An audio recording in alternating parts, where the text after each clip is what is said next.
কি শাহিন ভাই, ব্যবসা কেমন চলতেছে? এই তো ভাই মোটামুটি চলতেছে। আচ্ছা শোনেন, আপনার দোকানে তো দেখতেছি কিছুই নাই, নতুন সাবান শ্যাম্পু চিপ অনেক আইটেম আসছে, আপনার এগুলো দিবা দেই। না না ভাই, আমার কোনো মাল লাগবে না। আরে কি কোন ভাই, আপনার দোকানে তো মালই নাই, আর মাল না নিলে আপনি বিক্রি করবেন কি? কি আর করব, যা আছে তাই বিক্রি করব।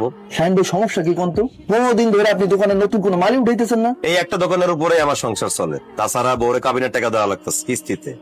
তুই মাসে 20,000 করে কাবিনের টাকা বউরে দিতে হইব।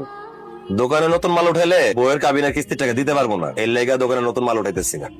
বেচা কেনা যা হইতাছে সেই টাকায় কাবিনের কিস্তির টাকা হিসেবে জোগাড় করতেছি। বলেন কি ভাই, আপনি কিস্তিতে কাবিনের টাকা শোধ করতেছেন, এই জন্য দোকানে মাল উঠাইতেছেন না?